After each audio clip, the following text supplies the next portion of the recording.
The great chamber of the Galactic Council was beautiful. Lights floated in the air like tiny stars. The walls were made of crystal that showed the endless darkness of space outside. 12 massive seats formed a half-circle, and in each seat sat a representative of the most powerful species in the galaxy. Ambassador Park Jun walked slowly to the center of the chamber. His footsteps echoed in the silence. He was a tall man with gray hair and tired eyes. Behind him stood 37 other humans, all wearing the dark blue uniforms of Earth's diplomatic service. Among them was Dr. Kang Yuna, his chief advisor. She watched everything. With sharp, careful eyes, Jun stopped at the speaking platform and looked up at the 12 aliens before him. Some had scales. Some had feathers. Some had bodies that humans could barely understand. But they all had one thing in common. They all looked down at him with cold, distant expressions. Honored representatives of the Galactic Council, Jun began. His voice was steady, but Yuna could see his hands shaking slightly. I come before you today to request emergency aid under Article 7 of the Union Charter. He pressed a button, and holographic images appeared in the air. Cities burning, ships exploding, bodies floating in space. 3 weeks ago, the Valoran swarm attacked our colony world of New Sol without warning. They killed 400,000 civilians in 6 hours. His voice cracked slightly. 2 days later, they attacked Busan Station. Then the farming colony on Daegu Prime. The images changed. Numbers appeared. Death counts. 2 million human beings are dead. Another 500,000 are missing. We believe they were taken by the swarm. Jun paused and looked at each council member. The Valoran swarm has committed an act of war against humanity. Under Article 7, we request military support from our Union allies to defend our remaining colonies and rescue our captured people. Silence filled the chamber. The council members looked at each other. Some whispered in their own languages. None of them seemed shocked or angry about what they had just seen. Finally, High Arbiter Thesson of the Morvani spoke. He was a tall creature with blue skin and 4 arms. His voice was smooth and calm, like a teacher explaining something simple to a child. Ambassador Park, the council has reviewed your situation with great care. Yuna felt her stomach tighten. She knew that tone. She had heard it many times before. While we are sorry for your losses, Thesson continued, the council has concerns about the events that led to this conflict. Jun frowned. Concerns? The Valoran attacked us without any reason, did they? Another council member spoke. This was Vorik of the Cassari, a creature that looked like a giant insect. Humanity has expanded very quickly in the past 50 years. You have claimed more than 60 star systems. Some might say this expansion was aggressive. We claimed empty systems, Jun said. Systems that no one else wanted. Systems near Valoran space, Vorik replied. Perhaps they felt threatened. Yuna stepped forward. High Arbiter, I warned this council about the Valoran 3 years ago. I showed you evidence that they were building a war fleet. You did nothing. Thesson raised one of his 4 hands. Dr. Kang, we appreciate your concerns. But the Valoran are a young species. We believed they simply needed time to mature. They murdered 2 million people, Yuna said. Her voice was rising now. Children died in those attacks. Families were torn apart. How is that maturity? Regrettable, Thesson said. The word hung in the air like poison. But perhaps predictable. Given human behavior, the chamber went silent. Even the other council members seemed surprised by Thesson's words. Jun stared at the High Arbiter. Predictable? Humanity has always been difficult, Thesson said. You push boundaries. You question traditions. You refuse to accept your place in the natural order of things. Many species have noticed this. Many have complained. So the death of our people is our own fault? Jun asked quietly.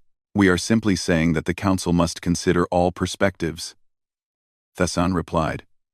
We cannot take sides in what might be a complex situation. Vorik nodded. We will offer humanitarian aid, of course. Food and medicine for your refugees. But military intervention is not something we can provide at this time. The vote, Thesson announced, is 11 against and 1 in favor. The petition for military aid is denied. June stood completely still. Behind him, the human delegates were frozen in shock. Some had tears in their eyes. Others had faces red with anger. Yuna watched June carefully. She had known him for 20 years. She had seen him face impossible situations with courage and grace, but she had never seen him look like this. There was something in his eyes that she did not recognize. It was not anger. It was not sadness. It was something deeper. Something final. Slowly, June reached up and removed the small translation device from his ear. He placed it gently on the speaking platform. The soft click echoed through the silent chamber. Then, without saying a single word, he turned and walked toward the exit. Yuna understood immediately. She removed her own translator and placed it on the floor. Then she followed him. One by one, every human in the chamber did the same. They removed their translators and walked out in perfect silence. No shouts, no protests, no demands, just the sound of footsteps on crystal floors. The council members watched with growing confusion. This was not how species reacted to being denied. There should be anger, bargaining, threats. That was how the game was played. But the humans played no games. They simply left. The last human to exit was a young man named Do Q. He was just an assistant, barely 25 years old. At the door, he stopped and looked back at the council. His eyes moved across each alien face. Then he smiled. It was not a happy smile. It was the smile of someone who had finally understood something important. He walked out, and the great doors closed behind him with a heavy boom. Thesson shifted uncomfortably in his seat. Well, that was dramatic, but some of the other council members were not so calm. They had seen something in the eyes of those humans, something that worried them. Should we send someone after them? Vorik asked. Perhaps we should explain further. They will return, Thesson said confidently. They always do. Humans are emotional creatures. They will calm down and come back to negotiate. They need us too much to stay angry. But as the hours passed, no humans returned. And as the days turned into weeks, the council began to realize that something had changed. The humans had not left in anger. They had left in decision. And decisions, unlike emotions, do not fade with time. 3 months had passed since the day the humans walked out of the council chamber. In that time, the galaxy had started to change in ways that no one expected. Fleet Admiral Chote stood in the war room of the United Human Coalition headquarters in Geneva. He was a short man with broad shoulders and a face that rarely showed emotion. Around him, holographic displays filled the air with maps, numbers, and reports from across the galaxy. Status report, he said. A young woman stepped forward. Her name was Lieutenant Bake Hana, and at 28 years old, she was the youngest strategist in Naval Command. Many had questioned her appointment. None questioned it anymore. The withdrawal is ahead of schedule, Admiral, Hana said. She waved her hand, and new images appeared. We have evacuated 39 of the 47 joint stations. All human personnel from the Nexus Gate network have returned home. Trade ships are completing their final runs. Casualties? None, sir. The other species are too confused to interfere. Admiral Cho nodded slowly. And the economic projections? Hana pulled up new data. Numbers and graphs filled the room.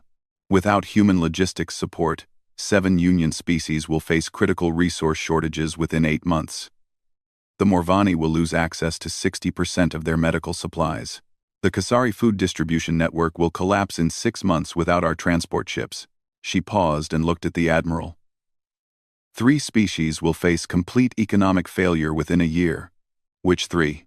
The Vorin, the Thesak, and ironically, the Morvani themselves. Admiral Cho almost smiled. Almost. Thesson's people. Thesson's people. Yes, sir. The Admiral walked slowly around the room, looking at the different displays. They called us aggressive, he said quietly. They said we pushed too hard, expanded too fast. They blamed us for our own dead children. He stopped in front of a display showing the empty human quarters on a dozen different stations. Let them see what a galaxy without human aggression looks like. Arcres. Far from Earth, on the edge of human space, Captain Yoon Minho stood on the bridge of his destroyer, the Silent Fury. Through the viewport, he could see a long line of civilian transport ships moving slowly toward the safety of human territory. "Captain," his sensor officer called out. "Velaran scouts. 3 ships. Holding position at the edge of scanner range." Minho nodded. "They have been watching us for 2 weeks now." "Just watching." His first officer, a woman named Jung Soo, moved closer. "They are confused, Captain. They attacked us, and we are not fighting back. We are just leaving." "That is the point," Minho said. "They expected war. They expected us to throw ourselves at them in anger. Instead, we are walking away. Does that not make us look weak?" Minho turned to look at her. "Does it? The Valoran wanted to destroy humanity. They wanted to crush us. But you cannot crush something that simply steps aside. You cannot defeat an enemy who refuses to fight on your terms." He looked back at the viewport. "We are not running away, Lieutenant. We are taking away their victory. There is a very big difference." 1716. 16. And way. 1716. And that, on the Kasari homeworld, markets that once overflowed with goods from human traders stood empty. Ships sat in docking bays with no one to repair them. Factories slowed down because the raw materials they needed no longer arrived on schedule. The Kasari leaders sent messages to Earth. They offered better trade deals. They promised to speak to the Council. They begged for the humans to return. Earth did not reply. On Morvani Prime, High Arbiter Thesson sat in his private office, reading report after report of systems failing across Union space. A human company had built the water purification systems on 12 colony worlds. Those systems needed human parts and human technicians to function. Without them, millions would soon have no clean water. "This is ridiculous," Thesson said to his assistant. "They cannot simply leave.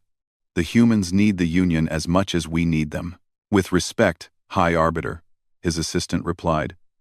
"The humans appear to disagree. Then we will make them understand." Thesson stood up. "Send a diplomatic team to Earth. Offer them whatever they want. Trade rights, territory, anything. Just get them back to work." The diplomatic team arrived on Earth 2 weeks later. They were met by Dr. Kang Yuna, who listened politely to their offers for exactly 15 minutes.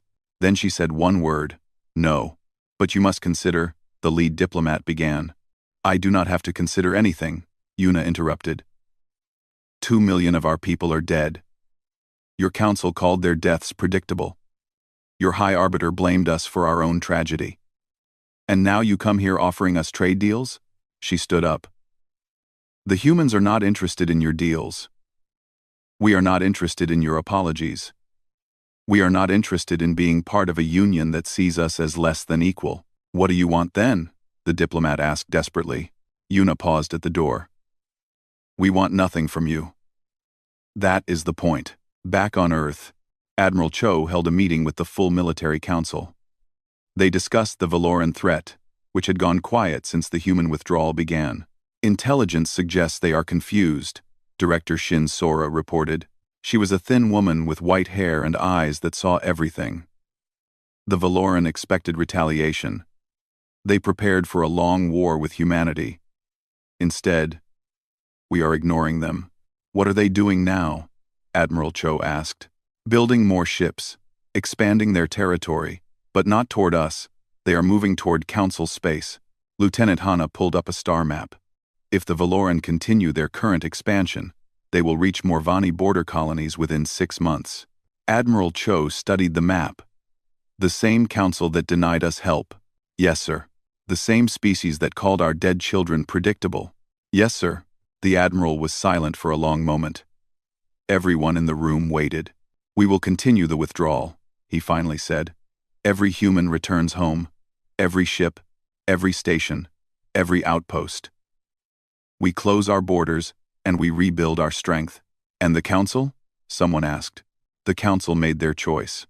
Now they will live with it. In the weeks that followed, the last human ships left Union space. The Nexus gates began to fail without human maintenance. Trade routes collapsed. Species that had not spoken to each other in centuries were forced to negotiate directly. And most of those negotiations ended badly. And through it all, the Valoran swarm grew stronger. On the border of human space, Captain Minho watched the last civilian transport pass through the safety line. His job was almost done. "Captain," Lieutenant Young said, "the Valoran scouts are gone." Minho nodded. "They have finally understood." "Understood what, sir?" Minho turned away from the viewport. "That we are not coming back. That we are not playing their game anymore. That humanity has decided to walk a different path." He sat down in his command chair. "And when you remove yourself from someone else's story, you become the author of your own." The bridge was quiet. Everyone understood what the captain meant. The humans were no longer part of the Galactic Union. They were something else now. Something new, and the galaxy was about to learn what that meant.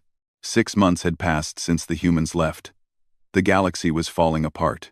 High Arbiter Thesson walked through the empty corridors of what had once been the busiest trade hub in the Morvani Empire. His footsteps echoed against the metal floors. The lights flickered overhead. Half of them no longer worked, because no one knew how to fix the human-designed power systems. "How many ships arrived today?" he asked his assistant, who hurried behind him. 3, High Arbiter. Down from the usual 40, Thesson stopped walking. He looked through a large window at the docking bays below. They stretched for kilometers, built to hold thousands of ships at once. Now they were almost completely empty. "Where are the Kasari merchants? The Voran transport fleets?" "The Kasari are dealing with food shortages on their colony worlds. They cannot spare ships for trade." "The Voran." The assistant hesitated. "The Voran have closed their borders, High Arbiter. They say they must protect their remaining resources." "Close their borders? We are supposed to be a union." The assistant said nothing. What could he say? The union was dying. And everyone knew it. Thesson continued walking until he reached his private office.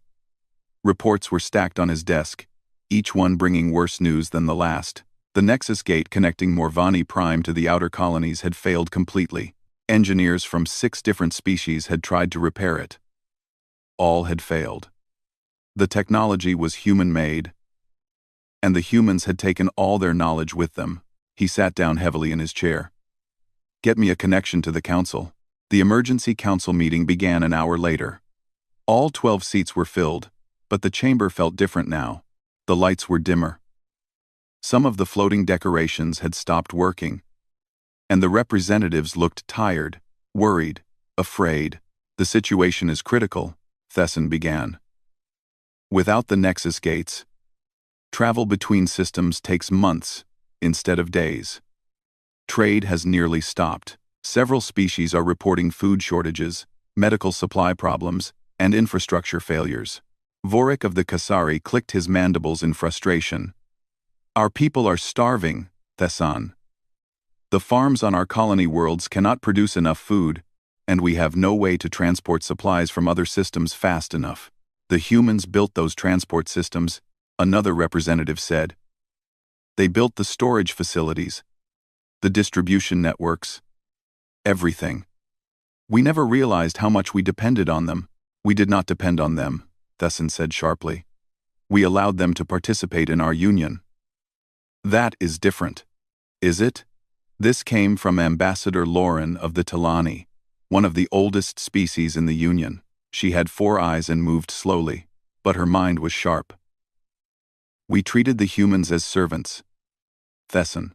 We gave them the jobs we did not want to do. We let them build our systems because we thought such work was beneath us. Now we cannot function without them." "They will come back," Thesson insisted. "They must come back." "Where else can they go?" "They have gone home," Lauren said. "To Earth. To their colonies. They are building their own civilization now, separate from us. Then we will force them to return." We will do what?" Lauren interrupted. Attack them? With what ships? What weapons? Half our fleet cannot even travel between systems anymore. The chamber fell silent. The truth hung in the air like a weight. Far from the council chamber, on a small monitoring station at the edge of human space, Director Shin Sora reviewed the latest intelligence reports. Her office was modest, just a desk and a few screens, but the information that flowed through it was vital. The Valoran are moving again, her aide reported. Sora pulled up the star map. Red dots marked Valoran ship positions. There were many more red dots than there had been 6 months ago. They are not coming toward us, she observed. No, Director. They are moving toward Council space. They have already attacked 2 Morvani border colonies. Casualties? Estimated at 300,000. Sora leaned back in her chair. 300,000 dead. Once, that number would have shocked her. Now, after everything that had happened, she felt only a cold emptiness. The Morvani are asking the Council for help, her aide continued. The same help they denied us. And what is the Council doing? Fighting among themselves. The Kasari say the attacks are not their problem. The Voran have retreated behind their borders. No one wants to send ships to help. Sora almost laughed. It was exactly what the humans had experienced. Exactly what they had feared would happen to others. Director, her aide said carefully. Should we warn them? About the larger Valoran fleet? Sora looked at him. What larger fleet? He pulled up new data. Deep space sensors had detected something massive moving through the darkness. Thousands of ships. An armada. The Valoran are not just raiding colonies, her aide said. They are preparing for a full invasion of Council space. Sora studied the data for a long time. The Valoran fleet was heading straight for the heart of the Union. If they reached their targets, the Council would fall. Dozens of worlds would burn. Should we warn them? Her aide asked again. They had evidence of the Valoran threat 3 years ago. Sora said quietly. Dr. Kang showed them. She begged them to prepare.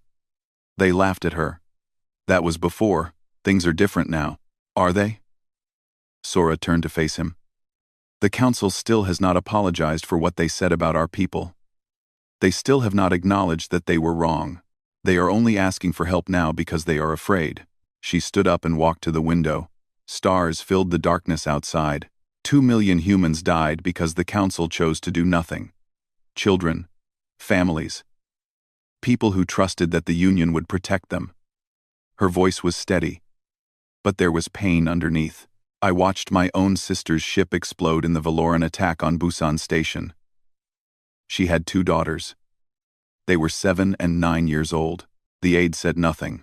I will inform Admiral Cho about the Valoran fleet movements, Sora finally said. What happens after that is above my authority. On Earth, the human military prepared in secret. Shipyards worked around the clock.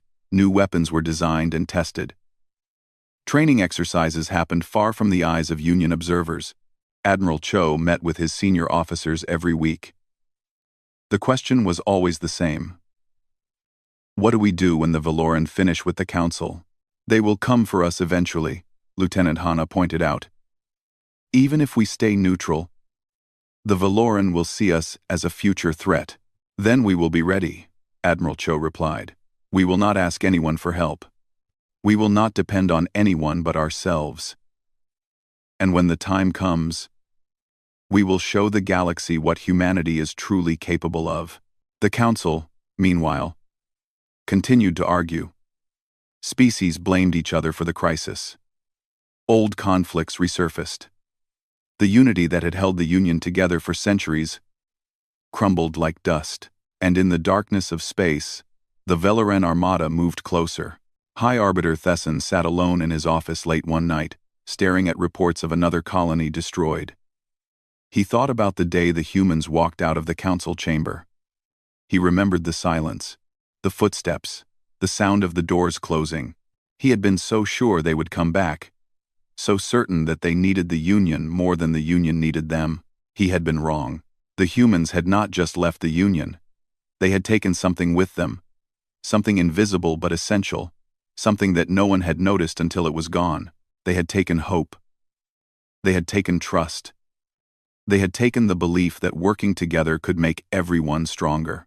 And now the galaxy was learning what life was like without those things. 9 months after the humans walked away, the Valoran armada arrived at the Morvani homeworld. 3,000 warships filled the sky like a swarm of metal insects. They blocked out the stars. They cast shadows over entire continents. The people of Morvani Prime looked up at their end and screamed. High Arbiter Thesson stood in the Planetary Defense Command Center, watching the screens fill with enemy contacts. His military commanders shouted orders. Ships launched from every port. Defense platforms powered up their weapons. It was not enough. It was not even close to enough. The combined Council fleet numbered 500 ships. They had gathered from every Union species that could still send help. It was the largest military force the Union had assembled in 2 centuries. The battle lasted 4 hours. When it was over, 300 Council ships were destroyed. Another 100 were damaged beyond repair. The rest fled in chaos. Their formations broken.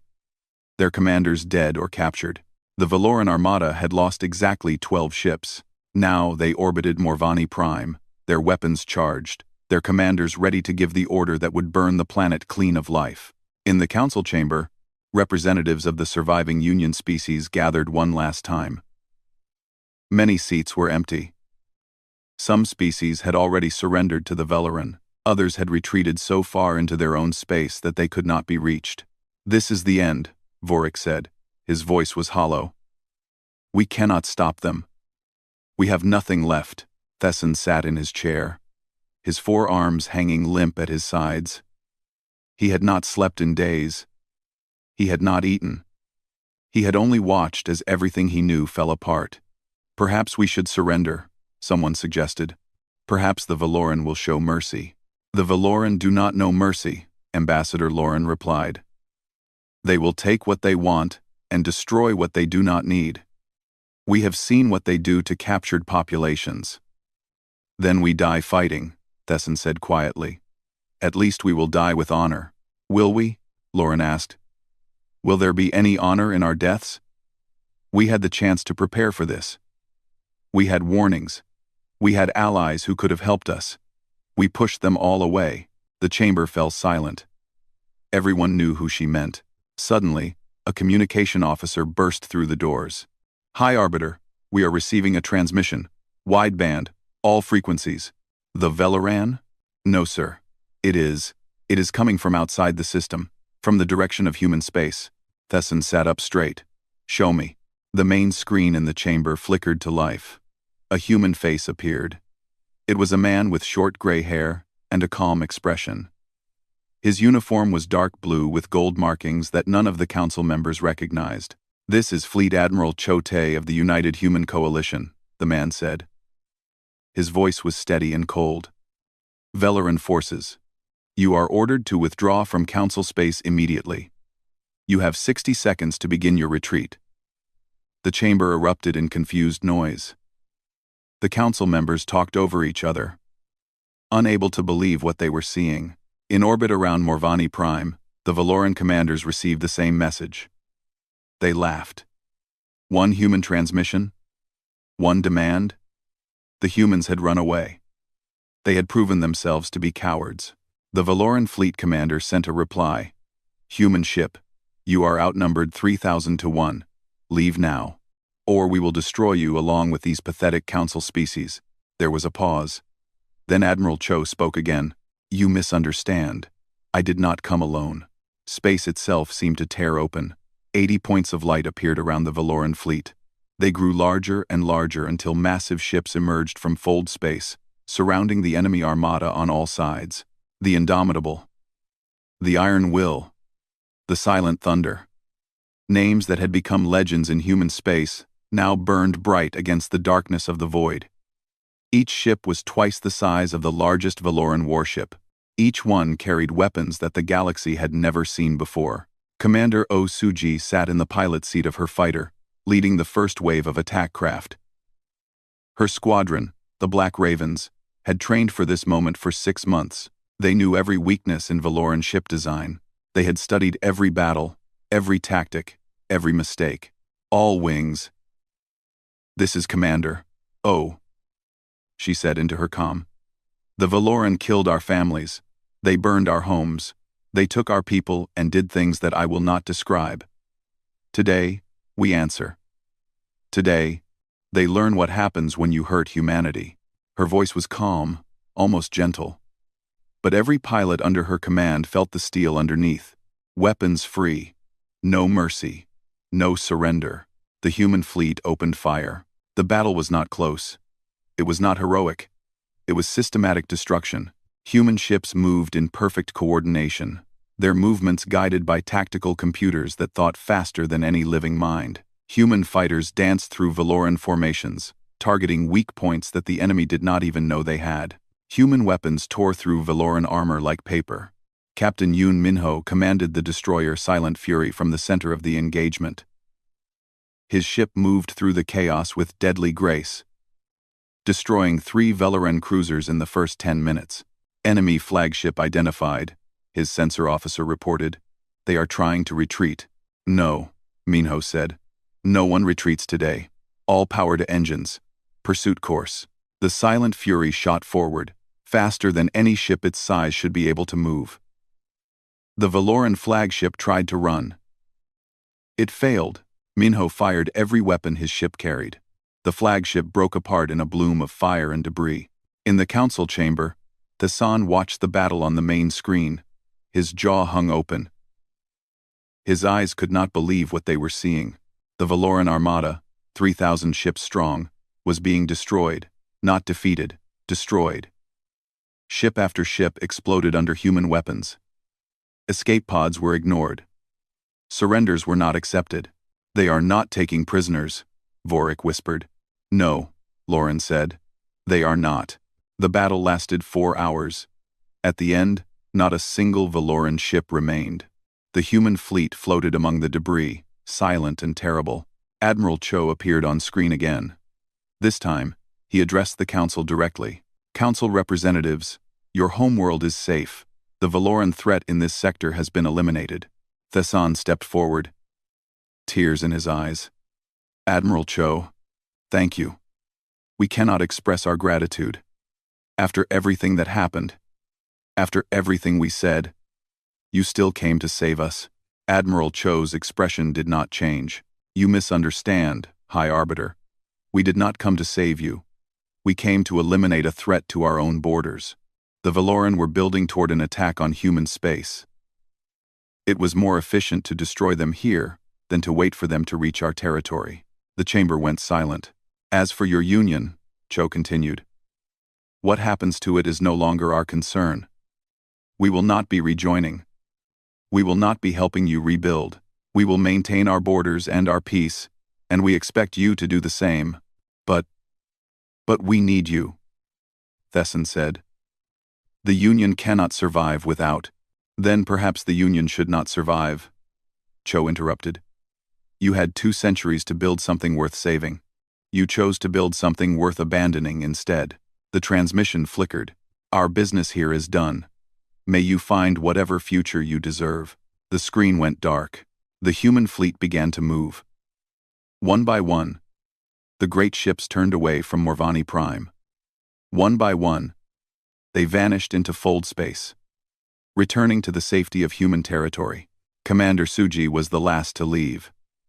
Her fighter hovered for a long moment, visible from the council chamber's windows. Then she, too, was gone. The sky above Morvani Prime was empty again. The enemy was destroyed. The planet was saved. But the council members did not feel victorious. They felt small. 1 year had passed since the day the humans walked out of the council chamber. 1 year since the silence began. High Arbiter Thesson stood before the great doors of the human embassy on Earth. The building was beautiful, made of glass and steel that reflected the morning sun. Fountains surrounded it. Trees lined the walkways. Children played in a park nearby, their laughter carrying on the wind. Thesson had never been to Earth before. In 2 centuries of Union cooperation, no Morvani leader had ever visited the human homeworld. There had never seemed to be a reason. Humans came to them, after all. Humans served the Union. Humans asked permission. Now Thesson was the one asking. He had requested this meeting for 3 months. The humans had ignored his first 10 messages. Then they had refused the next 5. Finally, after the council agreed to every condition humanity demanded, Ambassador Park Jun agreed to see him. The doors opened. The San walked inside. The meeting room was simple. A table, some chairs, a window looking out over the city. No grand decorations, no symbols of power, just a place where people could talk. Jun sat at the far end of the table. He looked older than Thesson remembered. There were more lines on his face, more gray in his hair, but his eyes were the same. Steady, patient, unreadable. Dr. Kang Yuna sat beside him. She did not smile when Thesson entered. She did not move at all.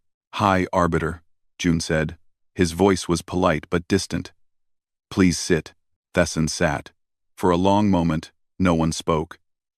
The silence felt heavy, like a weight pressing down on the room. "Ambassador Park," Thesson finally began, "I come to you on behalf of the Galactic Council.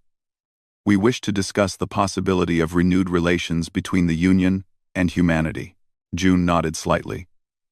"I am listening." Thesson pulled out a data device. "We are prepared to offer significant concessions. Full voting rights for humanity on all council matters. Preferred trade status. Military cooperation agreements. Reparations for the colonies lost to the Velarin." He placed the device on the table. "We are also willing to issue a formal apology for the statements made during your petition for aid. The council acknowledges that its response was inadequate." Jun looked at the device but did not touch it. "Inadequate. Yes, we should have helped you. We should have listened to your warnings. We were wrong." "Wrong." Jun repeated the word like he was tasting it. "Hi, Arbiter. Do you know why I agreed to this meeting?" Thesson shifted in his seat. "I assumed you wished to negotiate." "I assumed you wished to negotiate." "No. I agreed, because I wanted to hear you say those words. I wanted to see your face when you admitted what you did." Jun stood up slowly. He walked to the window and looked out at the city below. "For 2 centuries, humanity served the Union faithfully. We built your ships. We maintained your systems. We defended your borders. We did the jobs that other species thought were beneath them, and we did them with pride because we believed we were part of something greater." He turned to face Thesson. "When the Valoran killed our people, we did not ask for revenge. We did not demand war. We asked for help. We asked our allies, our partners, our Union brothers and sisters, to stand with us in our moment of need." His voice remained calm, but there was something underneath, something that had been building for a year. "And you told us that our dead children were predictable." Thesson looked down. He could not meet Jun's eyes. "Do you understand what that did to us?" Jun continued. "Do you have any idea how those words felt? Mothers who lost their babies. Fathers who lost their sons. Children who watched their parents burn, and your council told them that it was their own fault. That they should have expected it." He walked back to the table, reached into his pocket, pulled out a small data chip. "This contains the names of every human who died in the Valoran attacks. 2,300,000. 412 names. I have read every single one. I have memorized the names of every child under 10 years old. There were 47,000 of them." He placed the chip on the table next to the council's offer. "This is what you are trying to buy with your trade agreements and your apologies. These are the people whose lives you dismissed as predictable." Thesson's hands were shaking. "Ambassador, please. We made mistakes. Terrible mistakes. But we cannot change the past. We can only try to build a better future. Can we?" Jun sat back down. "Hi, Arbiter. Let me tell you what humanity has learned this past year. We learned that we were never truly part of your union. We were servants. Tools. Resources to be used and discarded when convenient. That is not true. It is exactly true. We have records of every council discussion about humanity going back 100 years. We have recordings of private conversations between council members. Do you know what they called us? The useful animals. The clever workers. The necessary burden. Thesson's face went pale. Those were private discussions. Taken out of context. Were they? Una spoke for the first time. Her voice was ice. I have a recording of you, High Arbiter, telling your assistant that humans were like trained pets. Helpful, but ultimately replaceable. Do you need me to play it? Thesson said nothing.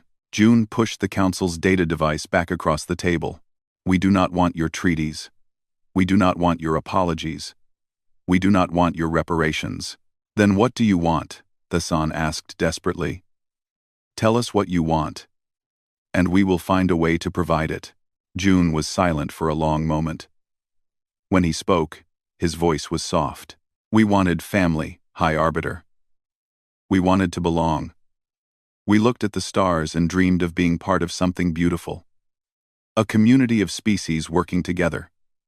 Supporting each other, growing together. He shook his head slowly. We found out we never had that. We found out it was always a lie. He stood up. The meeting was ending. The United Human Coalition will remain independent. We will trade with species who treat us with respect. We will defend ourselves against any threat. We will not attack the Union or seek revenge for the past. He walked toward the door, then paused. But we will never forget. And we will never trust you again. Una gathered her materials and followed June to the door. She stopped beside Thesson and looked down at him. The silence was not anger, High Arbiter. It was grief. We mourned not just our dead, but the loss of what we thought we had. The loss of the family we thought we belonged to. She placed a hand briefly on his shoulder. It was not a gesture of comfort. It was a gesture of finality. Go home. Rebuild your union if you can. But do it without us.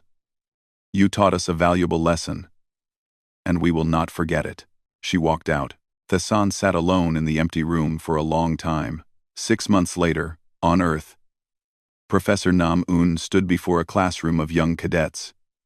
Behind her, a screen showed images of the Council betrayal, the silent withdrawal, and the Battle of Morvani Prime. Today we study the event that changed humanity's place in the galaxy, she said. Not the battle, not the withdrawal, but the moment it all began. The moment we chose silence over anger. A young cadet raised his hand. Professor, why did we not fight back immediately? Why did we not demand justice? Un smiled. It was a sad smile, but wise, because we understood something that the Council did not. Fighting them would have proven them right. It would have shown that we were the aggressive, emotional creatures they believed us to be. She walked among the cadets, looking at each young face. Instead, we showed them who we really were. We showed them our dignity, our self-respect, our ability to stand on our own. We showed them that we did not need their approval or their help to be great. She stopped at the window. Outside, ships launched from the spaceport, heading to new human colonies on distant worlds. The humans did not conquer their enemies with fury. They conquered them with absence. They showed the galaxy that the greatest power is not the power to destroy, but the power to walk away. She turned back to her students. And when we finally spoke, when we finally broke our silence, the galaxy listened. Not because they feared our weapons, but because they respected our strength, the strength to be hurt and not strike back in blind rage, the strength to lose everything and rebuild, the strength to say no when the whole universe expected us to say yes. The classroom was silent. That is the lesson of the Council betrayal, Un concluded. That is what humanity learned about itself. We are not defined by how others see us. We are not limited by the roles they give us. We are defined by who we choose to be when everything is taken away. She smiled at her students. Class dismissed. As the cadets filed out, one young woman lingered. Her name tag read, Cadet Bake Una, named after the famous diplomat. Professor, she said quietly, do you think we will ever rejoin the Union? Un considered the question. Perhaps. Someday. When they prove they have truly changed. when they understand that partnership means equality and family means sacrifice. She gathered her materials, but until that day, we walk our own path. Among the stars, together, alone, but free. The sun set over Earth, ships rose into the sky, and humanity continued its journey, forever changed, forever growing, forever reaching for something greater. The silence had ended, but the lesson remained.